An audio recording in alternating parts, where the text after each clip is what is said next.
It is an honor to be here and to be invited by the Bahrain Tender Board and the event organizers. You're here to explore the future of procurement. And procurement is really based on some key principles, providing order based upon data that is used to procure value from services and goods, and all tied to time to deliver that value on time. Order, data, value, time. Those are the tenets of procurement, but they also underpin the power of blockchain technology. And today I want to spend my time talking about the fourth of those characteristics, time, and why it is so pivotal to the understanding of blockchain's power and how it can help really transform the future of procurement for both the public and private sector. I'm from Vietnam, originally born in Saigon, and my family left when I was a little baby at the end of the Vietnam War to come to the United States, where I was raised. Recently, I spent some time with my parents, and I've been thinking a lot about time as a result of it.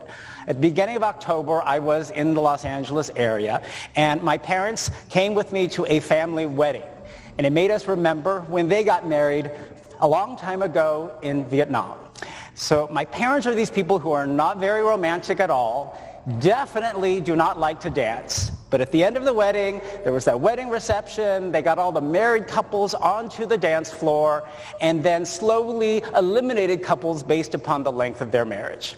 So my parents, who do not like to dance and are not romantic at all, I forced them to stay on the dance floor, and lo and behold, they were the last couple standing at 59 years of marriage. And the entire wedding reception celebrated and stood up to clap about their time together. It really made me think about how time marks progress in life, how it marks the moments of our lives, and more importantly, organizes the business and activities we all do. And it's not just me. Time has been critical to humanity's evolution.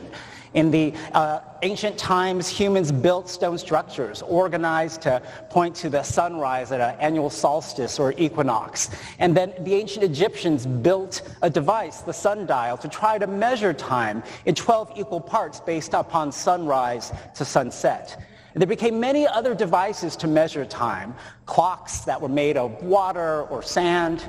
There were mechanical clock towers, watches that we have, and we even got to the point of creating a clock that was atomic, using electromagnetic radiation to tell time down to the millisecond over thousands of years.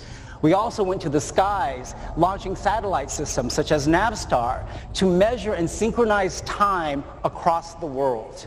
Time has now become digital. We no longer use mechanical devices often. We rely upon our phones and other devices to tell time digitally. And it's really evolved to be an important part of our lives because time, if you think about it, provides order to events, accounting entries in a ledger, the steps in your calendar, the steps of a procurement process. And by looking at the order of events, we can also detect dishonesty, detect fraud, if something has been changed or cheated, and reveal truth. These are key principles to what is so important about blockchain technology. Because all blockchain technology is, for all the fancy talk you hear, is about a new way of time stamping records and information. Remember the old days when people actually took physical cards to timestamp when they might go into work, or to timestamp when a piece of mail was delivered to a mailroom. It was all done physically. But what blockchain technology is an evolution of the methods we use to timestamp information. It actually all started with the work of these two gentlemen, two scientists in the United States, Stuart Haber and Scott Stornetta, who in the 1990s wrote a series of research papers about digital timestamping. They were seeing in the 1990s this evolution of digital technology where records, documents, were now digitized. And they wondered, well, if we start keeping documents digitally, how do we stop people from creating fake or fraudulent documents? How do we verify that a document is authentic? So they started exploring how you could digitally timestamp and verify documents by time. And it's these papers that birthed the concept of a blockchain using not one database to record the timestamp of a document, but a world of nodes that are all keeping the same database. And their work actually is critical to the Bitcoin white paper, which birthed the blockchain world we know today. This is the famed Satoshi Nakamoto white paper posted online in 2008, which introduced to the world the concept of a peer-to-peer electronic cash system, an easier way to send money across the internet without needing intermediaries, payment processors, banks in the middle. And it relied upon the concept of digital timestamping. In fact, 3 of the references, the footnotes in the famed Bitcoin white paper, are to those papers about digital timestamping. Why is that? Well, I had the fortune just last month in New York to host a panel, a historic one, with those 2 gentlemen, Scott Stornetta, Stuart Haber, and Dr. Craig Wright, an Australian computer scientist who some in the world believe is Satoshi Nakamoto, as well as one very important other 4th individual, the cryptographer Ian Grigg. And they got to explain to me what this was all about. It begins by understanding really what is a blockchain, which people don't fully understand. It's simply a new way of keeping records. Birthed with Bitcoin for payment records, I send you a Bitcoin transaction, it gets recorded on this date and time. You send it to someone else at another date and time. But the records are kept by many, many people. But it's important to know that a blockchain timestamps records. Here is a diagram of what is a block explorer, reflecting transactions recorded on the Bitcoin blockchain, and they're stamped by date and time. In fact, the Satoshi white paper did not call it a blockchain. If you actually read the Bitcoin white paper, which birthed today's blockchain movement, it uses the phrase distributed timestamp server. A server to timestamp all of those records of Bitcoin payments to be able to ensure you didn't double spend a coin. You sent it to him first, and then you didn't send it to me the same coin. That has to be ordered by time, just like your bank account is ordered by time entries. And in fact, in the release notes for the code, the initial Bitcoin software that is used to run the Bitcoin network, Satoshi's notes also did not call it a blockchain. He called it in 4 places a time chain. It's an interesting observation about what the chain of information is. It's a chain of tracking things across time. And the white paper even emphasized the importance of having proof of the chronological order of transactions. That's important for tracking money, but it's also important for tracking workflow, the truth of passing ownership, the title of a deed of land from one person to another. That is important to get the chronological order of time correct. And what Bitcoin's solution was, which introduced blockchain, is instead of having one person keep the ledger and you have to trust that bank or that payment processor, there are multiple copies of the ledger being maintained and updated by many computing nodes around the world so that you can trust the information. And that's why the Bitcoin white paper actually uses the word honest 15 times in the white paper. Bitcoin, contrary to what people think of it, was actually created to have a ledger, a blockchain, that was publicly accessible so we could all see and make sure the information is honest. In addition, time is critical to giving value to that data. We collect data all the time in the procurement process you do, but what is critical is the time element. For example, if I go to my doctor and he collects vital signs for me, my heart rate, for example, my cholesterol levels, it's important to know the date and time he did so, because whether it's healthy or not may depend on my age. Depends on what the state of a health condition is I have. That data has no value without time. In addition, on our blockchain, there's a company in Australia that has a service where you can record weather data from any city in the world onto the blockchain. But weather data has no value unless you know the date and time of that particular temperature, humidity condition. And they're planning to create a data marketplace where you can all access that data and even pay to use it for analytics, research, machine learning, and AI, because the data has value with time. So now that we understand more about the power of data as it's connected to time on a blockchain, how does blockchain solve some of the problems we have with data? You see it in the procurement space and supply chain space, data silos. Organizations have different private databases. Even within an organization, your finance department may keep data separately from the contracting department. And therefore, it's very difficult to get in real time a complete overview of the whole supply chain or whole organization set of information. The data can also be inconsistent, And with private databases, you need the permission of whoever is the database owner in order to access the data. What a blockchain does, by time-stamping records that we all keep around the world, not just one person here, solves some of those problems. For example, the customs world has to deal with this crazy universe of lots of intermediaries all passing information from one to the other. That's complicated, slow, and inefficient. But what if you could create a world where the blockchain down below, in these blocks of data, you're adding information across the supply chain, and all of the people of the world who are involved in the supply chain can access it at any time. Pay for information that's on the blockchain. It would allow us in more real time to all see the same thing that's happening below, as opposed to having to wait for every person in the supply chain to update their database and give you access to it. That is why blockchains are powerful. But blockchains have not achieved the power that you really want because Bitcoin had a very slow journey. Bitcoin's design, which birthed blockchain, had protocol developers that restricted the capacity. So the main Bitcoin network you know, called BTC, only does about 7 transactions a second, which is nowhere near what you need to rival the Visa and MasterCard payment system, which does 2 to sometimes 50 to 60,000 transactions per second. That's why we fought over the controls of blockchain protocols, and BSV, which is our competing chain using the original Bitcoin protocol, but creating a data network for governments, enterprises, and big consumer applications, is scaling big. We have big blocks, big data capacity. The capacity now to do 50 to 100,000 transactions a second, not just of payments, but all forms of data, which are reflected in time. So how does this all relate to your world of procurement? Here are some examples of things that are being developed on our BSV blockchain that, when collected together, can really help transform your procurement journey into Procurement 4.0.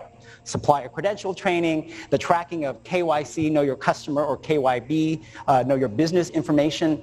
ESG is a huge area of priority right now. But how do you know that companies actually are doing what they say on their ESG goals?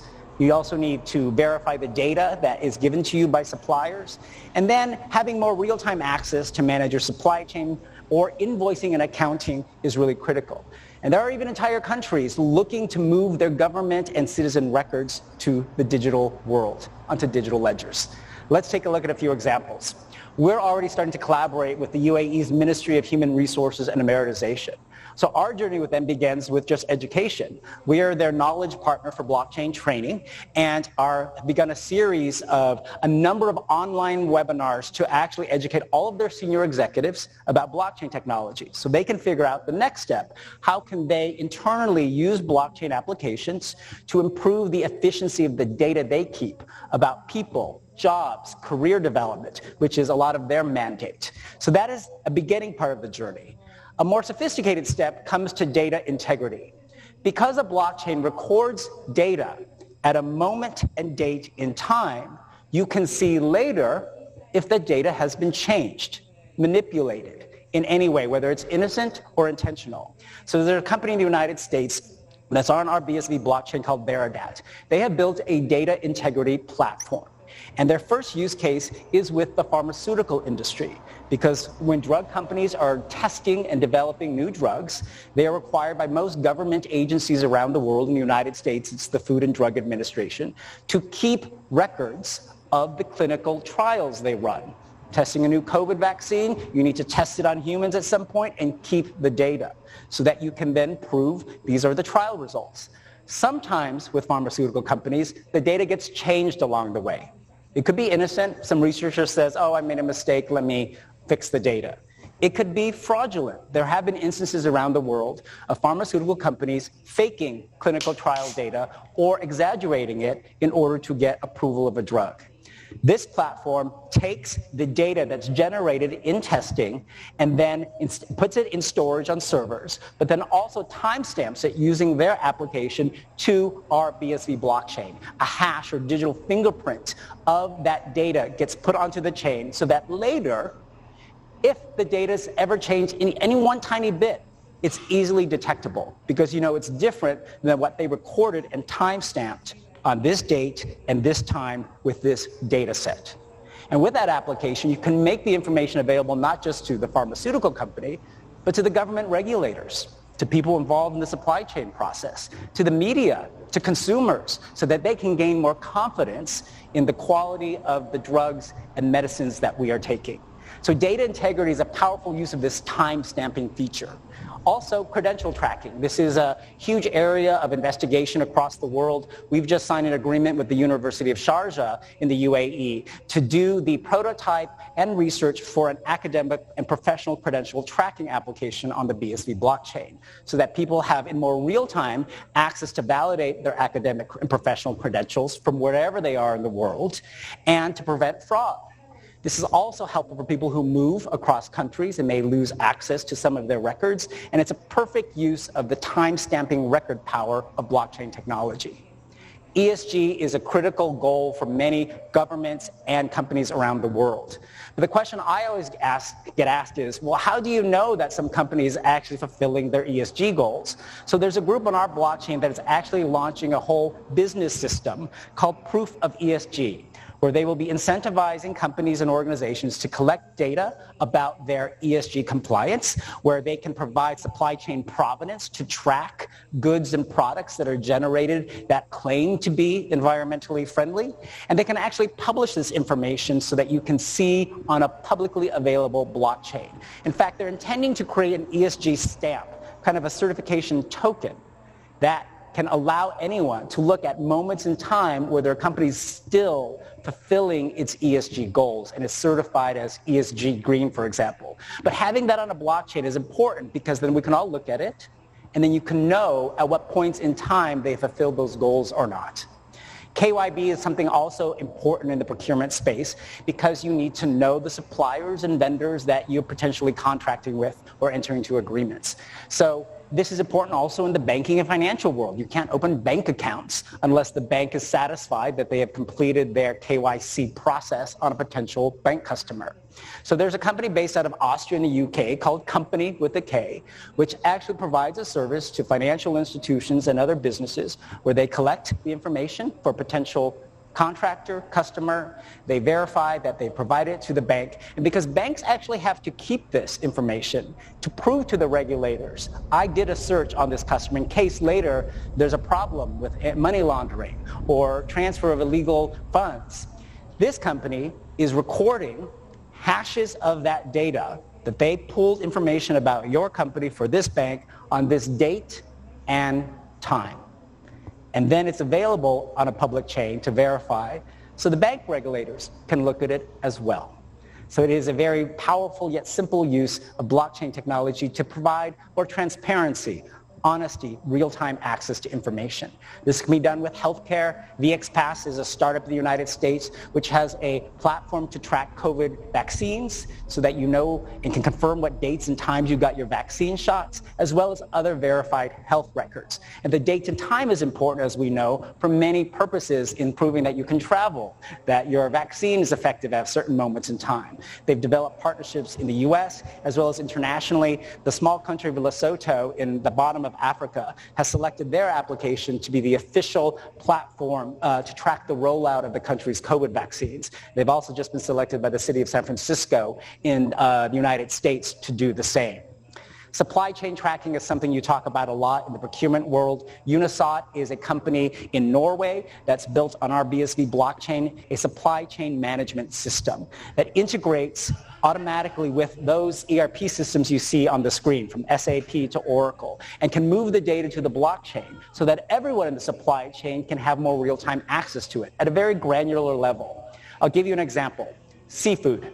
They have a seafood chain platform where they can track from fish farm to wholesaler distributor to restaurant, all of the stages of movement of the fish in real time with QR codes scanned with data to the blockchain, and can track very granular information that has value. What was the weight of the fish on this date and time? What was the temperature of the fish, which is very important to ensure freshness of the fish when it arrives to a sushi restaurant, which is charging a lot of extra money because they are promising fresh sushi. But date and time is critical to the value of that data. And here's a diagram of how they are allowing everyone across the supply chain to be participating in adding to the data that's all viewable on a public chain and viewable much more instantly. This is also being used for cargo tracking, where a company called Dominium in the UK and Africa is really targeting government agencies, where they develop a cargo tracking system, which previously used a private database, but they're moving it to our BSV blockchain, and they've rolled it out with the country of Sierra Leone to help better track the movement of goods from a port onto trucks and land and to the final destination, and most importantly for the government, improve the process of collecting customs taxes. So there's a great efficiency and financial benefit to the governments for using this. We're also working with the Sindh police in Pakistan to move some of their data to the blockchain in a proof of concept. And accounting and invoice management is another huge area that will be very relevant to the procurement world. One of my colleagues has a business in the UAE called InvoiceMate, which is using our blockchain to move invoice and accounts payable process to a blockchain so that I send you an invoice, it's recorded and reflected on a chain, and therefore you can see the status of it at any time. And you don't have to call me and say, hey, did you get the email with my invoice and you haven't paid it yet? And so you can track that so much more by time in real time. Finally, there's a small island nation in the South Pacific, Tuvalu. 8 or 9 islands, only about 12,000 people. Their country actually is at risk of having their landmass sink because of global warming and climate change. So they've begun a process to try and digitize everything about the country. In the event, they might actually have to move all of their people to a new landmass. They've decided to do it using blockchain technology and our blockchain BSV. And there's an ongoing project that started about 1.5 years ago with one of our key development partners that is working with Tuvalu to build the world's first national digital ledger, where all government records and citizen records are moved to a blockchain. That is timestamping the history of that country and its citizens by day and time. I'm excited to see where that goes. So, those are some examples of how blockchain technology, if you allow it to scale, hold lots more data, just like the internet grew in data capacity, can transform business, make data more efficient, make everyone access the same data so we can verify that it's true and honest. And it also is a real good reminder of how important time is to everything we do with data as well as our business processes.